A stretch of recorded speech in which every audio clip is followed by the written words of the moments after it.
By Renaissans wil ons die pad van verkenning stap. Daar word uit vele filosofieë en wetenskaplike bronne geput.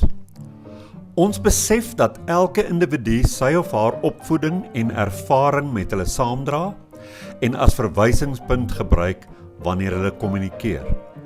Ons luister dus na mekaar en ag niemand se insigte as imperatief nie, maar eerder as aanvullend, met inagneming van waar hulle hul op hul reis bevind.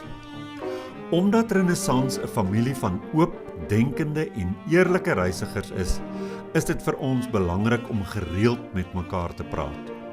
Ons skram nie daarvan weg om moeilike sake onder die loep te neem ten einde saam te groei nie. Ons verwag nie eenparigheid nie, maar streef na dialoog waarbinne respek, 'n oop gemoed en egtheid die weg baan tot nuwe moontlikhede. Dit beteken natuurlik dat ons nooit finale antwoorde kan hê nie, want ontdekking en groei voorveronderstel mekaar. Daarom wil Renaissans 'n veilige ruimte wees vir mense wat verken. Ons weet dat daar in alle tradisies waarheid te vind is. Daarom poog ons om ons ontginnings daaruit met eerbied en respek te doen, op soek na dit wat universeel en vir ons van waarde is. Ons waardes word gekenmerk deur openheid, egtheid, liefde en nederigheid en bovenal om nie te veroordeel nie. Renaissans bied 'n gemeenskap aan mense wat op soek is na ander wat die wêreld van spirituele verkenning met hulle kan deel. Of dit 'n fisiese gemeenskap is waarna jy op soek is, en of jy virtueel wil deelneem, Renaissans maak ruimte vir beide. Jy gaan nou luister na 'n opname van een van ons byeenkomste. Jy's welkom, neem deel, plaas jou kommentaar, geniet hierdie ervaring saam met ons.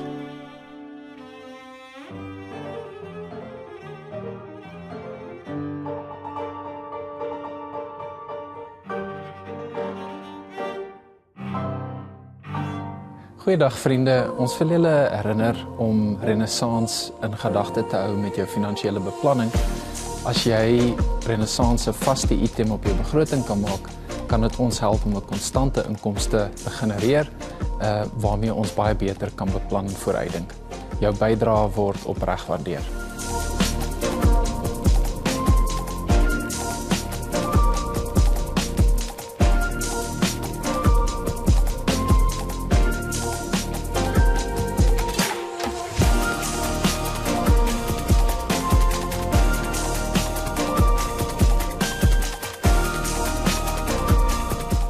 Baie welkom en weer eens, soos ek altyd Sondag sê en ek bedoel dit, baie dankie dat julle hier is.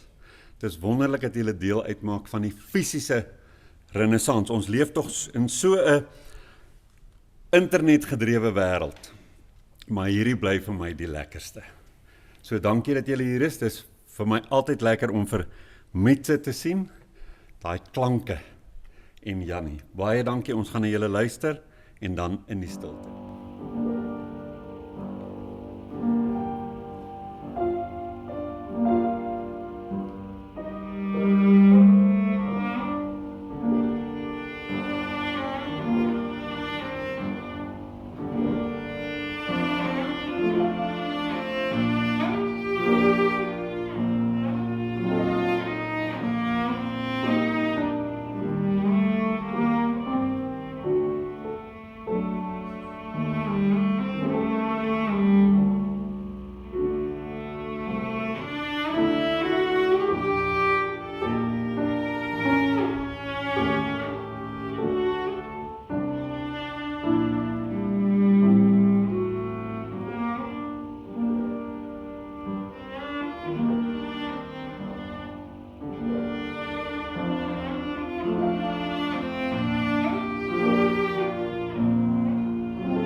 So hierdie is die 7de praatjie in ons reeks oor die dooies wat steeds vir ons dink. Nou dit gaan oor antieke opvattings wat ons in hierdie moderne tyd steeds beheer, sonder dat ons dit weet.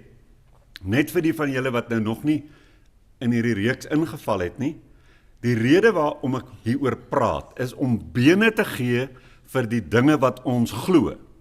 Daar's soveel aannames wat ek en jy het in ons dag, wat ons nie weet waar dit vandaan kom nie, en omdat dit herhaal en herhaal en herhaal word, glo ons dit. En my, amper wil ek sê, tesis is, dat dit belangrik is dat ons gaan navors waarom ons iets glo, en waar dit vandaan kom, sodat jy kan sien of dit op doodgewone antieke bene staan, wat met raaiskote en antieke aanvoeling te maak het, wat dit nie verkeerd maak nie, maar wat dit moontlik vals mag maak. En dat 'n mens sal weet dat as jy 'n ding lank genoeg herhaal, dan dink jy dis die waarheid. En dit is wat dikwels gebeur met geloofsoortuigings. So in hierdie praatjie is die titel, Wanneer Jerusalem met Athene trou, hoe die Christelike sintese die westerse mens geskep het. Hy het ons gemaak wat ons is.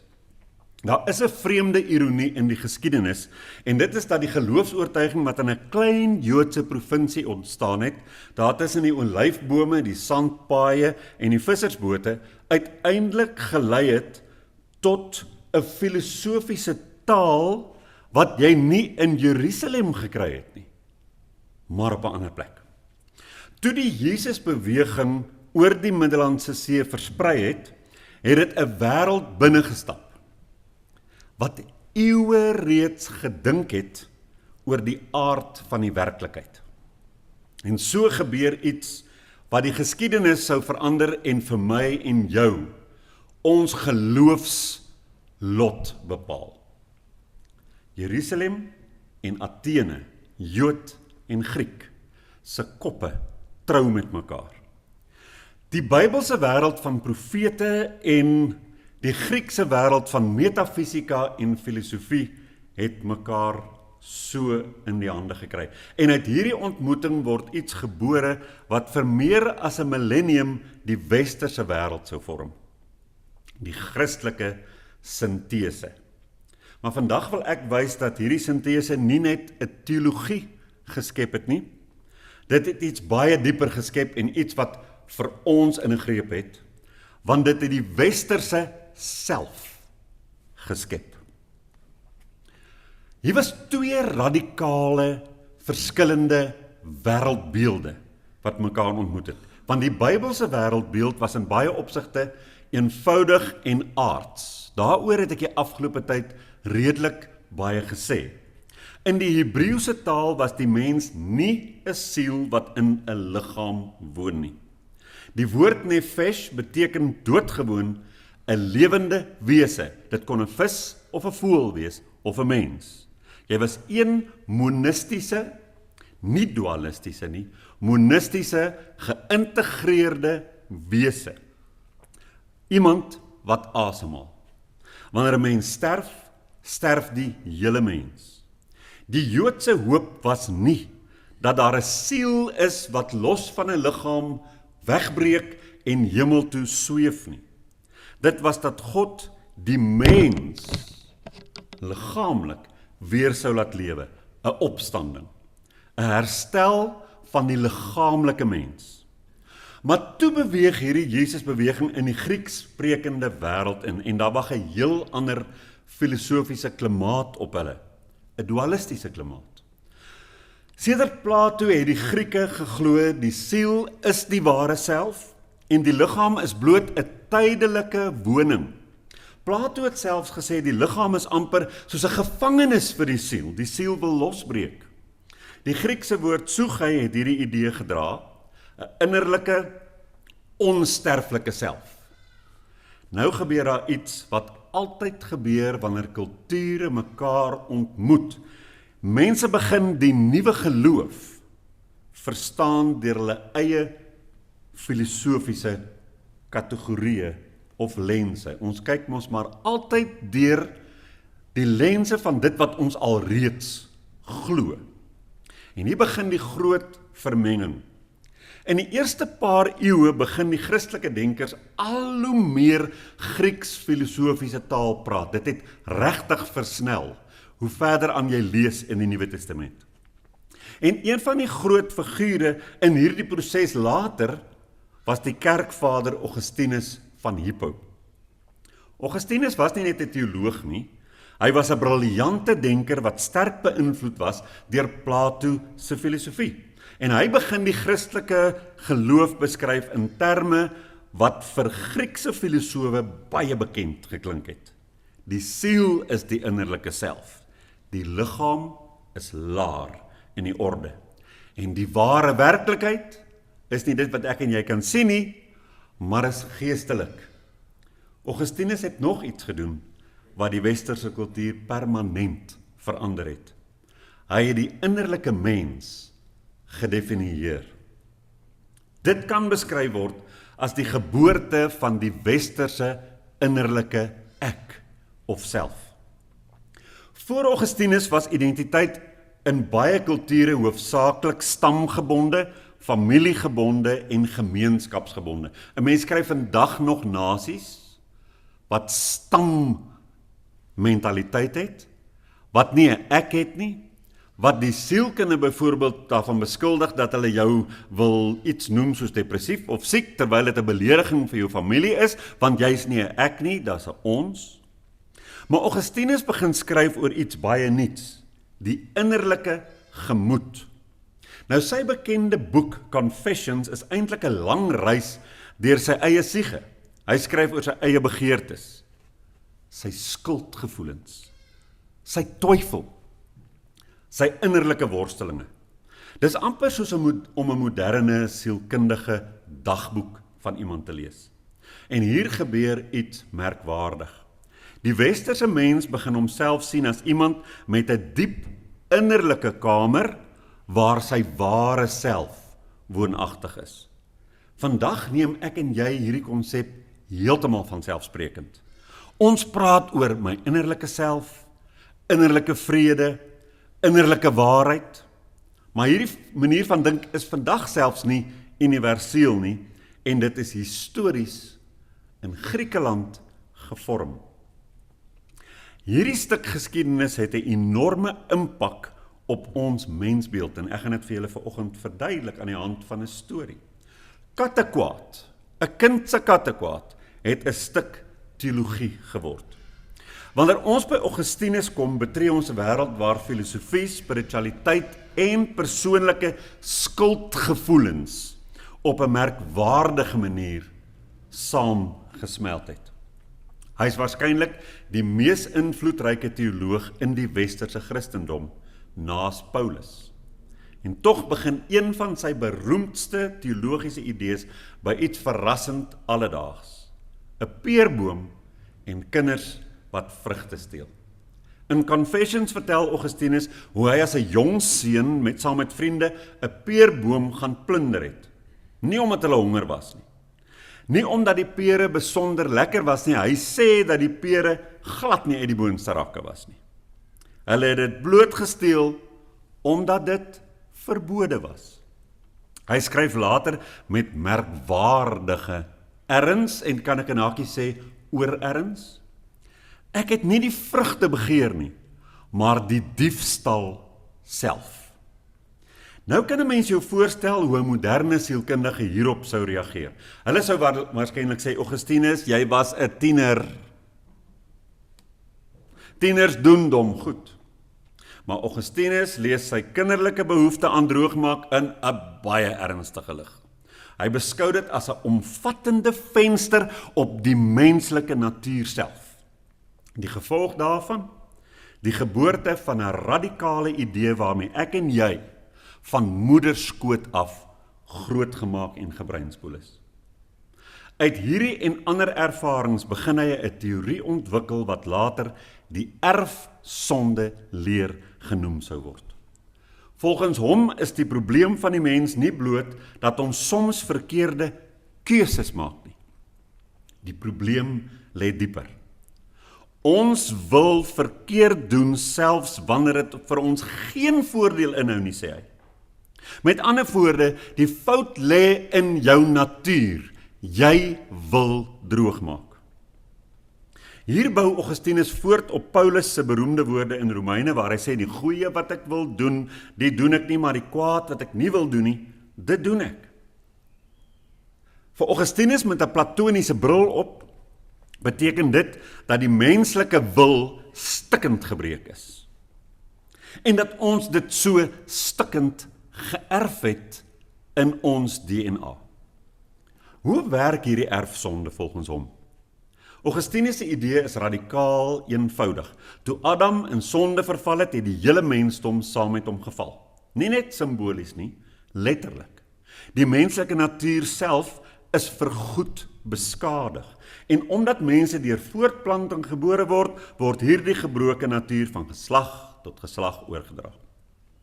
Vir Augustinus word seksuele begeerte 'n teken van hierdie gebrokenheid. En mens moet mooi hoor wat ek hier gesê het. Die feit dat daar seksuele begeerte is die teken van gebrokenheid. Kan julle hoor watter skandvlek en skaamte as 'n kombers en 'n etiket oor seksualiteit gegooi word. Geen wonder dat die kerk hierdie dom preetsheid het oor seksualiteit. Die ironie is natuurlik dat presies dieselfde krag wat die mensdom laat voortplant, volgens hom nou die draer is van die sonde. Dit is 'n teologiese idee wat eeuwelang die westerse paradigma sou vorm en, kan ek sê, dit het nie gebly by 'n paradigma nie, dit het 'n siege geword. Ons is in skuld en skaamte gedompel. Nou, hoe ontmoet so 'n antieke opvatting vandag die neurowetenskap? Dit is interessant dat die moderne neurowetenskap vandag 'n verrassende lig werp op hierdie ou debat. Ons weet nou dat die menslike brein 2 dryfkragte het wat voortdurend met mekaar toutrek en in spanning staan. Aan die een kant het ons die limbiese stelsel wat onmiddellike plesier en beloning verlang.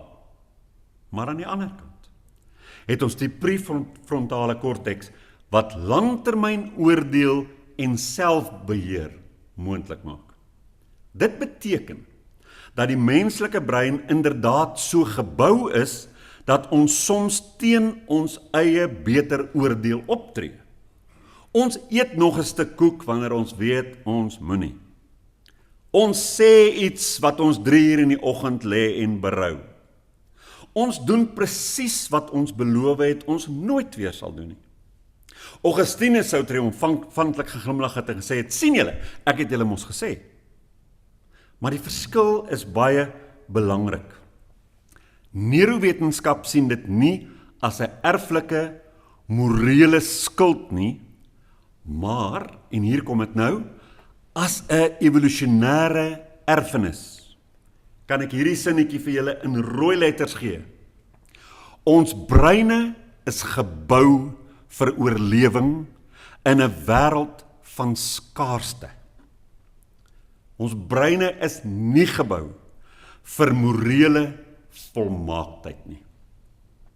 Dit is nou wat jy kry wanneer teologie 'n mensbeeld word.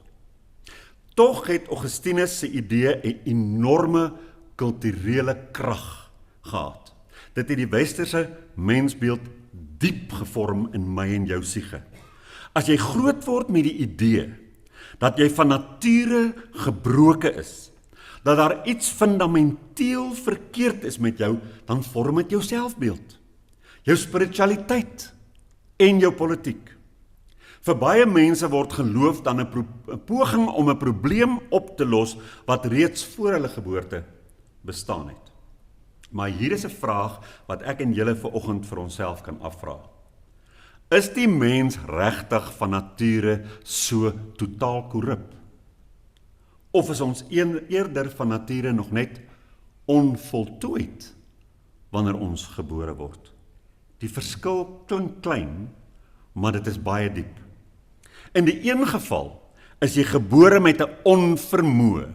Soos professor Henning Viljoen vir my gesê het in die tweerigting gesprek met hom, daar is nie 'n meer morbiede en negatiewe mensbeeld as die van Paulus nie, want jy het nie die vermoë as Jesus jou nie help nie. Dan vra ek dikwels die vraag, waarom kan om een voorbeeld te noem, my vriend Toby wat 'n boeddhis is, sonder Jesus, het hy dit reg gekry om op 78-jarige ouderdom so pragtige mens te wees, as dit waar was. Jy is gebore, sê hy, met 'n onvermoë. Maar in die geval van die neurowetenskap, wat vandag hierdie hele konstruk regtrek, is jy gebore met potensiaal. Onvoltooid as 'n baba, die bladsy is leeg, die moontlikhede is legio vir goed wat op goed gestapel kan word. Augustinus se peerboom het dus uiteindelik iets veel groter geword as 'n kind se vrugtesteelery. Dit het 'n hele beskawing gelei om op 'n gegewe morbiede wyse oor die mens te dink. En dit laat ons vandag met nog 'n interessante vraag. Toe daardie jong seun onder die peerboom gestaan het, het hy die donker geheim van die menslike gebroke natuur ontdek, of het hy bloot 'n baie dramatiese interpretasie van 'n tiener se streke beet gehad. Nou saam met hierdie innerlike wêreld kom nog iets. Die verskerping en die verdieping van ons gewetens. Hierdie idee van 'n innerlike skuld wat jy met jou saamdra net omdat jy mens is, homo sapiens. In baie antieke kulture was iets so skuld sosiaal van aard. Jy het 'n reël oortree, of jy het 'n ritueel gemis, of jy het jou stam benadeel. Kan julle onthou toe ons kinders was, hoe is jy daar vir jou gefrons as jy 'n kerkdiens gemis het? Dit het oor sulke goed gegaan. Maar in die Christelike sintese word skuld psigologies.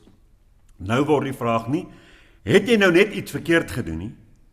Die vraag word dit, besef jy hoe vrot is jou hart?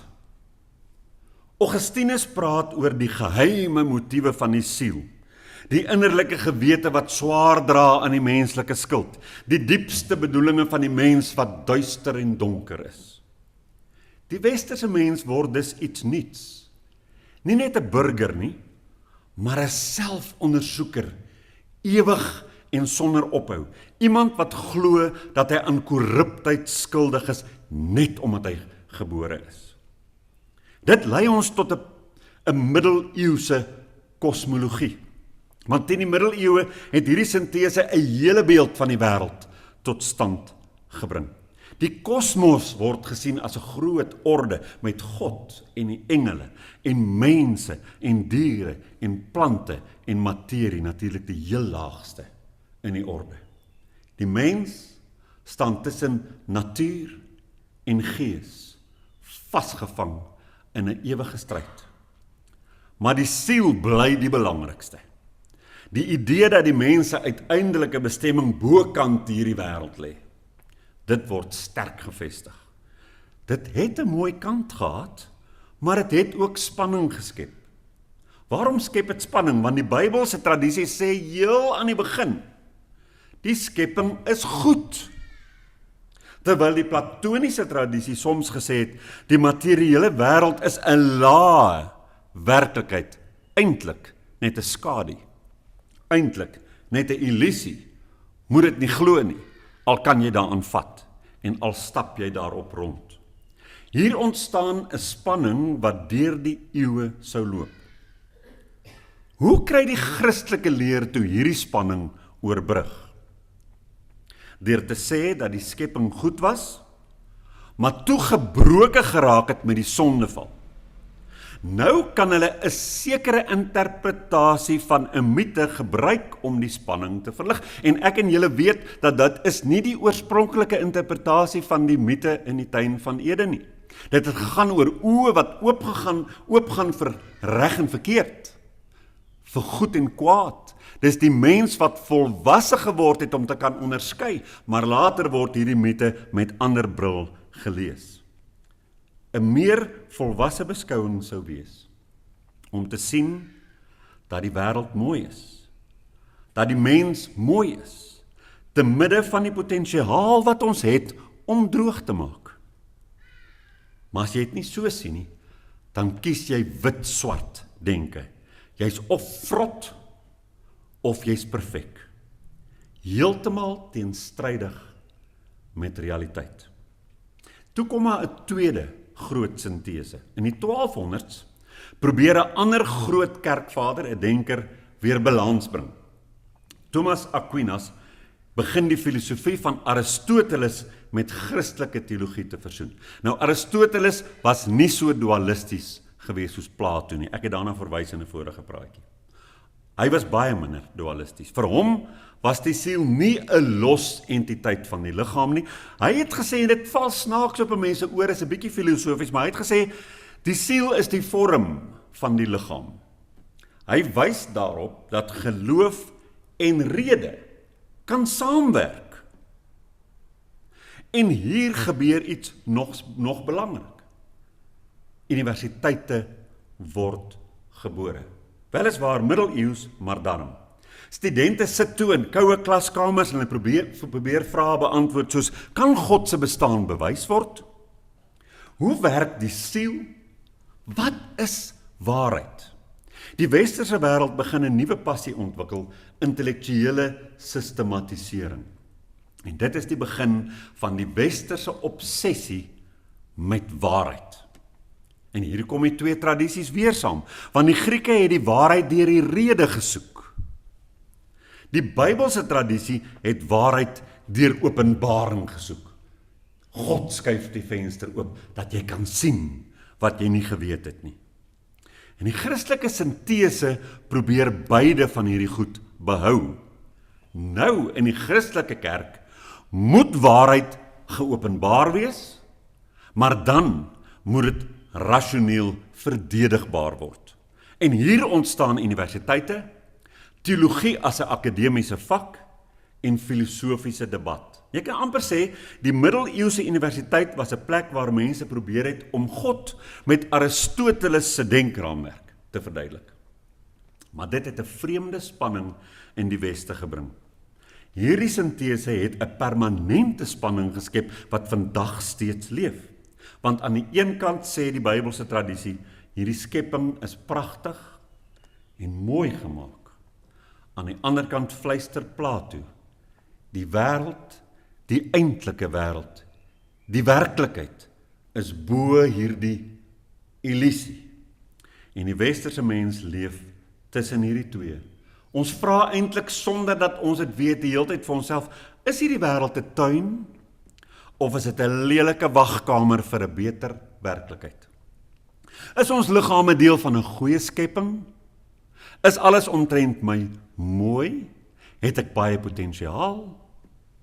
Of is ek besig om in 'n lelike voertuig vasgevang te wees en ek wag in 'n wagkamer wat my lyf genoem word vir my siel se uitvlug?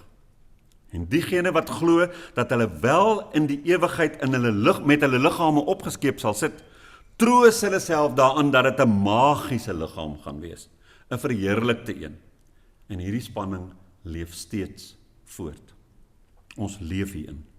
Selfs mense wat nie meer godsdienstig is nie, dra nog die neerslag daarvan in hulle om. Ek het verlede Sondag, ek dink, vir julle gesê, dat of jy nou die goed waarmee jy groot geword het, teestaan en verfoei, en of jy dit nog aanhang, die relasie bly. Ons kry ons relasie met dit waarmee ons gebreinspoel is, nie op 'n diep emosionele vlak losgemaak nie. Glad nie, dis 'n baie moeilike ding om daarvan los te kom. So selfs mense wat nie meer godsdienstig is nie, dra die neerslag hiervan. Want wanneer mense sê, ek is nie my liggaam nie, my ware self is net my bewussyn, die liggaam is net 'n voertuig, dan hoor ons eintlik die echo van 'n baie ou gesprek. 'n Gesprek tussen Jerusalem en Athene. Vir meer as 1000 jaar het hierdie sintese die westerse wêreld gevorm. Ons lyk so vandag. Dit het ons idee van die self gevorm. Dit het ons idee van skuld gevorm. Dit het ons idee van waarheid gevorm.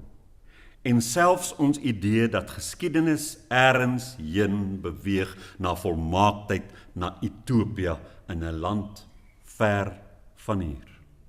En wanneer jy met jouself op 'n ontwikkelingspad is die geringste mislukking waar jy op jou neus val en iets nie kan regkry nie, word dit weer daai terugspring en terugval in 'n paradigma wat sê, ek is nou maar eenmal net nie goed nie. Die skuld sit aan ons verkleef op vele maniere. En die neurowetenskap se nuwe blik kry net nie altyd goed vastraplek in ons, sodat ons sal sê, ek gaan weer probeer, want ek het potensiaal. Maar teen die 1600s begin 'n paar denkers te wonder oor hierdie storie. Miskien moet ons alles weer bevraagteken. Wat sal gebeur indien ons weer van voor af begin dink? En toe tree 'n Franse filosoof na vore met 'n eenvoudige maar kopverskuivende metode. En hy sê, twyfel aan alles wat vir jou geleer is. En met daardie twyfel begin die volgende groot hoofstuk van die westerse denke. Tot volgende week. Dankie Jannie en Metse.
die van julle wat tyd het, kom ons gaan versterk ons verhoudings met mekaar met deur 'n koppie koffie of 'n Milo of iets, maar veral heerlike geselskap.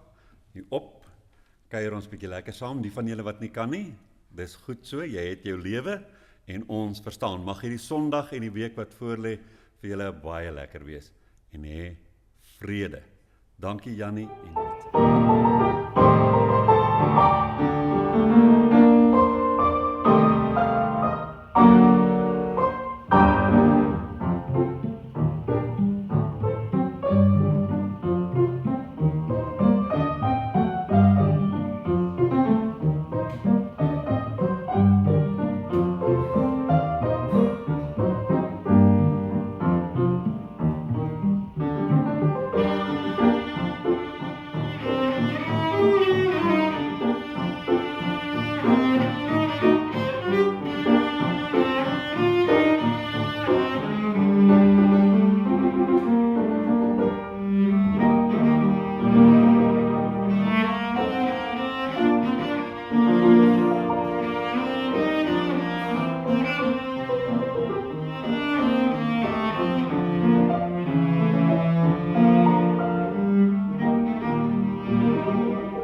Goeiedag vriende, ons wil julle herinner om Renaissance in gedagte te hou met jou finansiële beplanning. As jy Renaissance 'n vaste item op jou begroting kan maak, kan dit ons help om 'n konstante inkomste te genereer, waarmee ons baie beter kan beplan en vooruitdink. Jou bydrae word opreg waardeer.